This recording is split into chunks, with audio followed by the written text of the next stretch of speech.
Negara dengan institusi politik yang memeras menyingkirkan ini sering tidak mengindahkan etika, sering tidak mengindahkan aturan hukum. Bahkan peraturan bisa ditekak-tekuk, bisa diterapkan setelah tebang pilih, dan seringkali dibuat untuk menguntungkan mereka.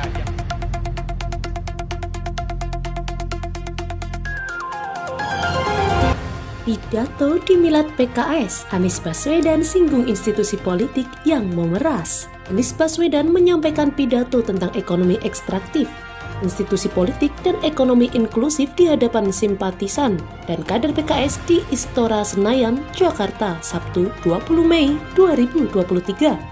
Saat memulai pidatonya di Milad PKS ke-21 tersebut, Anies disanjung para kader dan simpatisan PKS sebagai presiden untuk Indonesia di masa depan. Ia pun membuka pidatonya dengan pantun. Dalam pidato kebangsaan itu, Anies menyinggung perihal dua tipe pemerintahan, yakni pemerintahan dengan institusi politik dan ekonomi ekstraktif dan pemerintahan institusi politik dan ekonomi inklusif.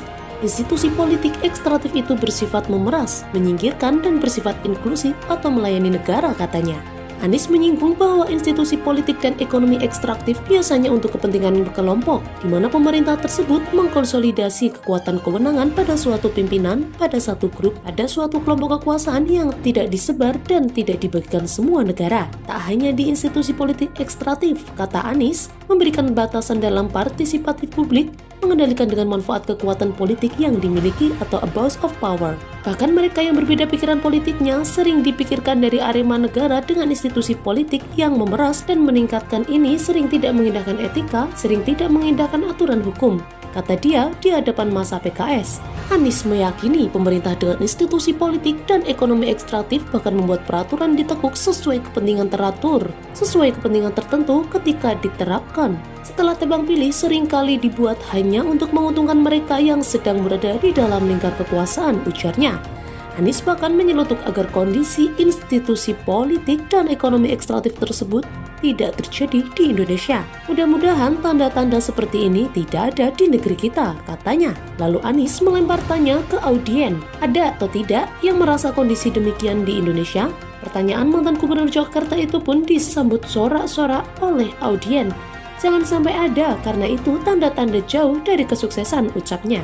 Anies pun menjelaskan bagaimana pemerintah dengan institusi politik dan ekonomi inklusi, di mana pemerintah seperti itu selalu mengayomi masyarakat, menjunjung tinggi tegak rule of law, memperkuat cabang-cabang hukum agar independen, agar terbebas dari intervensi politik dan transparan dalam pengambilan keputusan, ujarnya. Anies menyebutkan pemerintahan dengan institusi politik dan ekonomi inklusif melayani akan menjunjung tinggi kesempatan warga untuk melaksanakan aspirasi tanpa sedikit pun ada rasa takut. Karena itu, Anies menyoroti salah satu belai yang sangat merugikan masyarakat, di mana belai tersebut merebut satu-satunya alat perjuangan rakyat, yakni suara rakyat itu sendiri. Sampai satu hal yang dimiliki oleh rakyat, kata-kata itu pun dilarang untuk diartikulasikan. Izin kata-kata rakyat bisa muncul di permukaan pada saat ini pasal-pasal yang dikenakan kepada mereka, katanya. Padahal, kata dia, soal pendapat dan suara rakyat sudah jelas diatur dalam konstitusi negara. Justru pasal-pasal dalam undang-undang, dalam peraturan kita yang secara tegas dan eksklusif melarang konstitusi atas kebebasan berpendapat, kata Anies Baswedan.